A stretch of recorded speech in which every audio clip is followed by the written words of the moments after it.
ونستعينه ونستغفره ونعوذ بالله من شرور أنفسنا ومن سيئات أعمالنا من يهد الله فلا مضل له ومن يضلل فلا هادي له أشهد أن لا إله إلا الله وأشهد أن محمدا عبده ورسوله صلى الله عليه وسلم لا نبي بعده أما بعد فيا أيها الحاضرون أوصيكم وإياي بتقوى الله فقد فاز المتقون وأحثكم ونفسي على طاعة الله ورسوله في كل وقت وحين لعلكم ترحمون.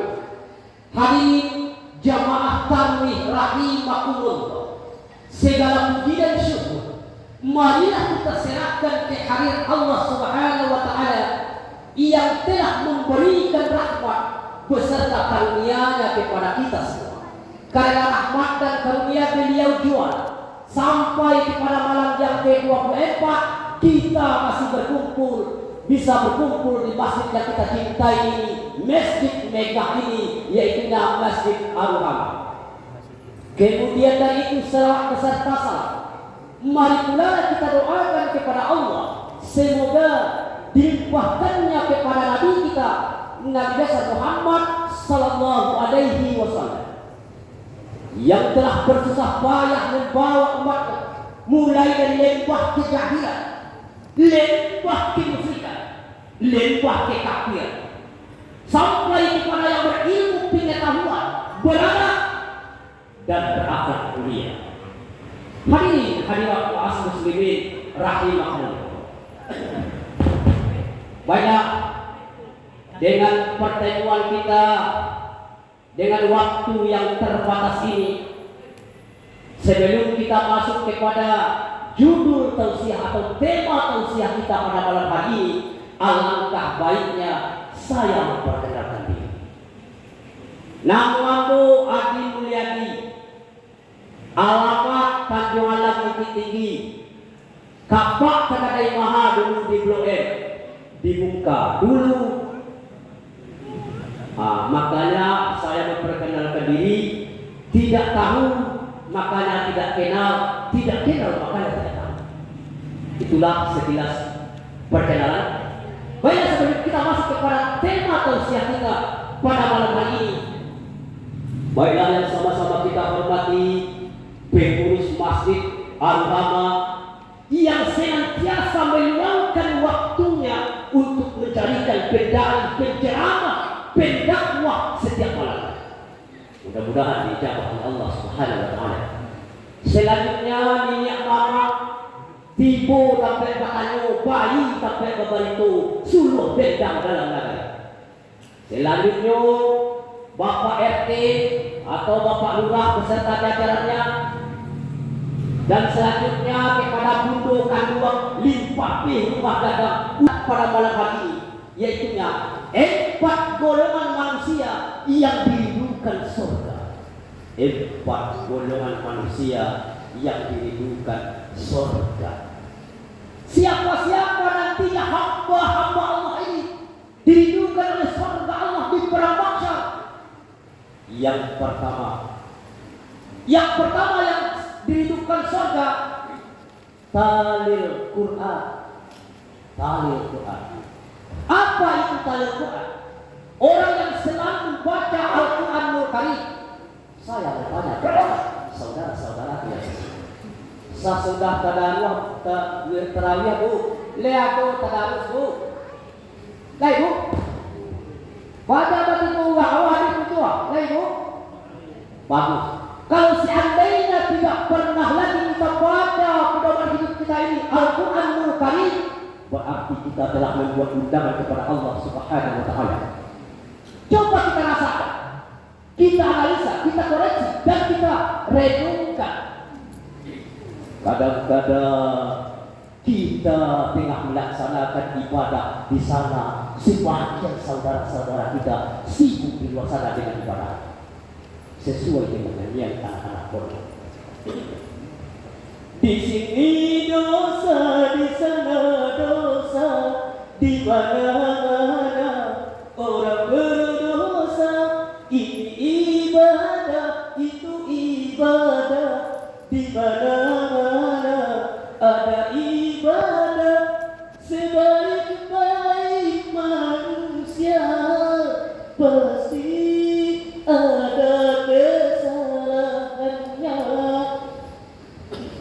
Kita sedang hadir di masjid yang megah ini, masjid yang kita cintai ini, lantaran kita jadikan puasa itu sarana iman dan takwa.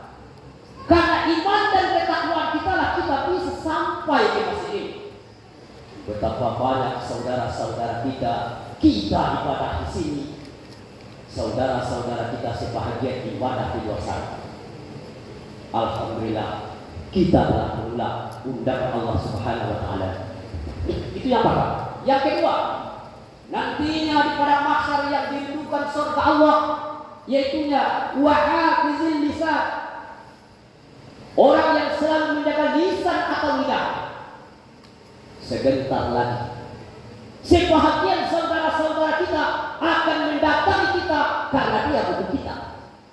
Sebentar lagi setelah jadi saudara kita itu, dia berani sumpah palsu bawa-bawa nama Allah. Dia di samping komandan bawa-bawa nama Allah, dia laksanakan sumpah palsu. Al-yamanul sahwa, sumpah palsu. 2 tahun, 3 tahun tidak jalan apa-apa yang diucapkannya itu oleh saudara kita itu.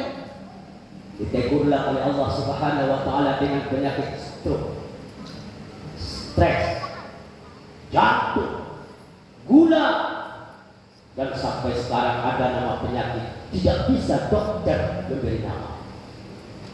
Siapa yang bisa beri nama? Allah Subhanahu wa taala. Dengan namanya Inna lillahi wa inna ilaihi raji'un. Itu yang kedua.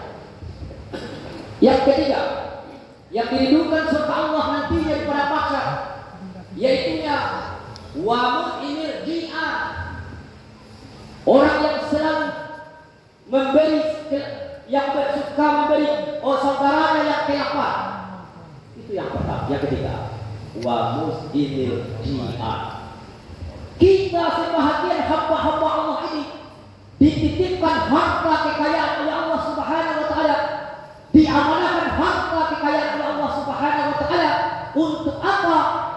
Untuk kita mengetahui saudara-saudara kita yang berhak menerimanya. Kalau seandainya tidak pernah kita menghiraukan saudara-saudara kita yang hidupnya di bawah garis kemiskinan, berarti kita menari di atas bangkai saudara-saudara kita sendiri. Itu yang ketiga. Yang keempat dan terakhir, yang dirindukan oleh surga Allah Subhanahu wa taala nantinya di padang mahsyar, yaitunya wasaimi fi syahri Ramadan. Orang yang selalu puasa, mengerjakan puasa pada bulan Ramadan. Alhamdulillah kita yang hadir di masjid yang megah ini, mulai dari awal Ramadan sampai malam ini bisa sanggup sampai ke masjid yang kita cintai. Karena apa? Karena keimanan dan ketakwaan. Pantas saja Allah Subhanahu wa taala menjelaskan dalam surat Al-Baqarah yang lazim, yang biasa kita baca sekali-sekali. A'udzu billahi minasy syaithanir rajim. Bismillahirrahmanirrahim. Ya ayyuhalladzina amanu kutiba alaikumus siyam kama kutiba alal ladzina min qablikum la'allakum tattaqun. Kata Allah, wahai orang-orang yang beriman, diwajibkan atas kamu berpuasa sebagaimana yang telah diwajibkan orang-orang sebelum kamu. Makanya kita sambut dari awal Ramadan sampai malam hari ini karena keimanan dan ketakwaan kita bisa hadir di masjid yang megah ini. Hadirin hadirat ma'as muslimin rahimakumullah. Untuk itu setelah empat tadi yang dirindukan surga oleh Allah Subhanahu wa taala, empat golongan nantinya yang akan mendapat naungan di padang mahsyar. Siapa-siapa mereka? Yang pertama yaitunya ulama yang selalu menegakkan amar ma'ruf nahi munkar. Kalau seandainya amar ma'ruf tidak jalan, kemungkaran telah merajalela, berarti di kampung kita sudah dekat bencana dan musibah. Coba kita rasakan pada bulan Ramadan ini juga Allah Subhanahu wa taala menegur para ulama dan memperingatkan kepada para pemimpin. Digoncang oleh Allah Subhanahu wa taala bumi dengan datangnya gempa. Siapa yang salah? Tidak ada. Karena itu kehendak Allah Subhanahu wa taala. Alhamdulillah kita masih bisa ramai di masjid yang kita cintai ini. Jauh dari malapetaka Allah Subhanahu wa taala. Lalu yang kedua, ulil amri minkum, pemimpin yang adil. Coba kita lihat saat ini. Kalau kita rasakan, kita lihat, kita analisa, kita buka kacamata agama, yang ada di atas dunia adalah pengadilan. Keadilan sulit kita dapat. Apalagi kita rakyat jelata, awam.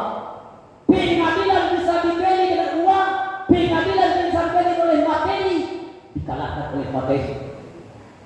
Keadilan hanyalah di padang mahsyar.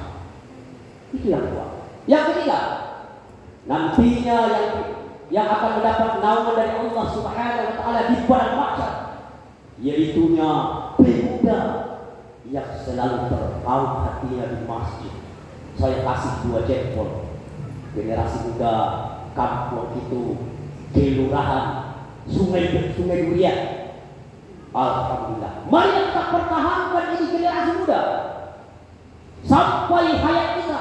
Marilah kita mempunyai tekad. Kalau bukan sekarang, kapan lagi? Kalau bukan kita, siapa lagi? Saya juga berwasiat kepada generasi tua. Kalau sudah ada bibit-bibit kita generasi muda, apa langkah-langkah kita selanjutnya generasi tua? Kita adakan persamaan supaya bibit-bibit kita tadi untuk menanggapi kita di belakang hari, supaya segar tumbuh sehat. Saya bangga sudah 24 malam saya tausiah dari Agam masuk kota Payakumbuh. Baru di sini saya lihat wajah-wajah generasi muda banyak.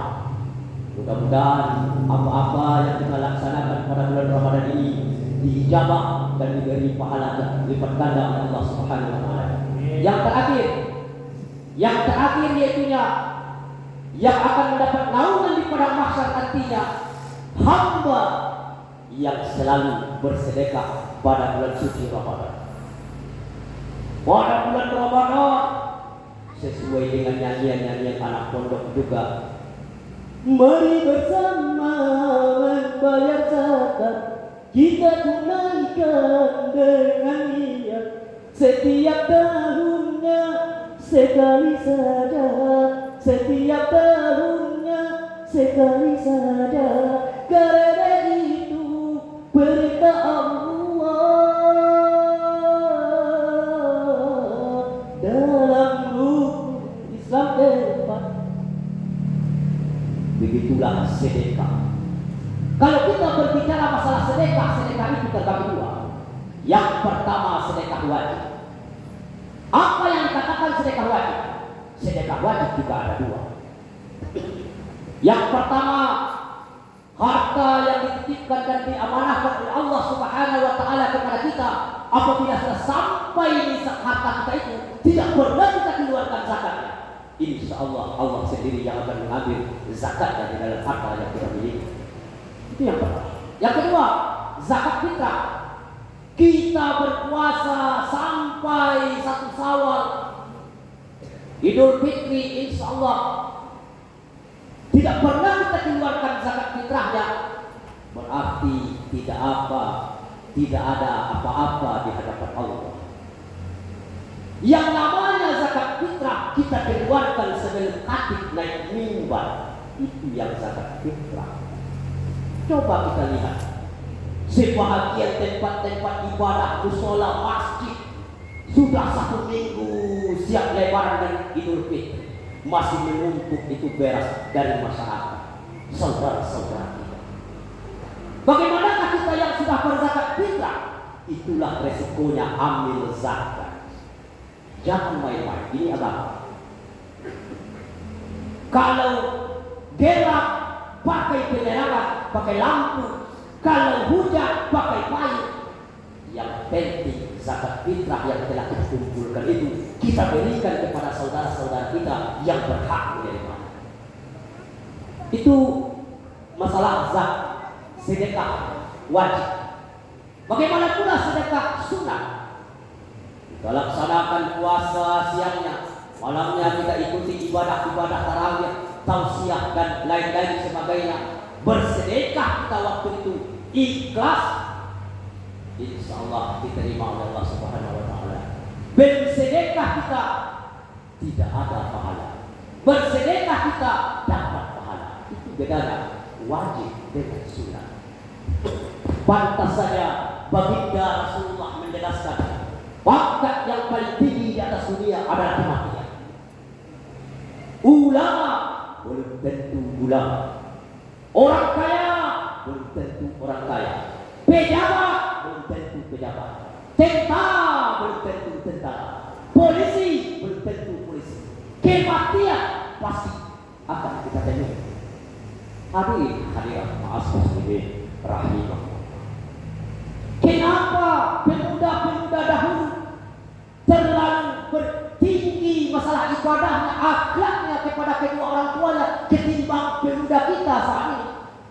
Karena orang tua-tua kita dahulu menidurkan anaknya dengan bacaan tasbih dan selawat. Orang tua-tua dahulu menidurkan anaknya dengan bacaan tasbih dan selawat. Salatullah, salatullah, salatullah, salatullah. Sampai anaknya tertidur lelap nyenyak. Tetapi adakah orang tua-tua saat ini menidurkan anaknya dengan nyanyian? Banyak.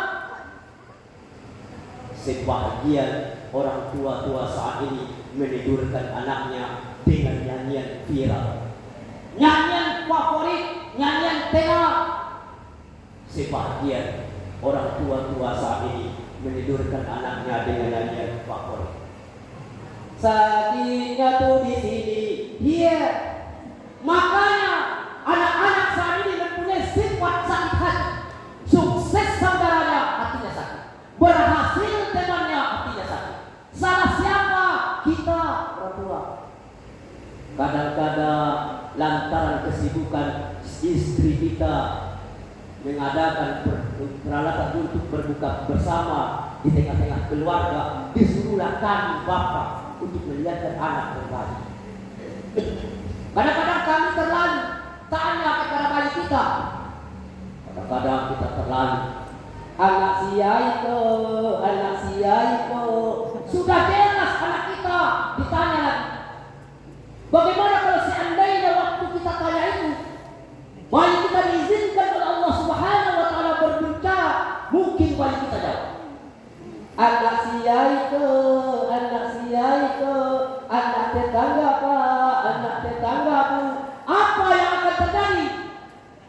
Hadirat muslimin rahimahullah. Untuk itu marilah kita akhiri tausiah pendek ini dengan bacaan tasbih dan selawat bersama. Sanatullah, sanatullah, bersama-sama. Sanatullah, sanatullah. Lanjut. Mudah-mudahan kita yang hadir di masjid yang kita cintai ini nantinya dipertemukan oleh Allah Subhanahu wa Ta'ala di padang mahsyar. Amin. Mudah-mudahan jamaah masjid kita, khususnya jamaah Masjid Al-Hama, nantinya dimasukkan oleh Allah Subhanahu wa Ta'ala ke surganya. Amin. Mudah-mudahan jamaah masjid cintai ini, nantinya apa-apa yang kita sedekahkan, kita wakafkan dan kita infakkan kepada bulan suci Ramadan ini, nantinya dilipat gandakan oleh Allah Subhanahu wa taala pahalanya. Amin.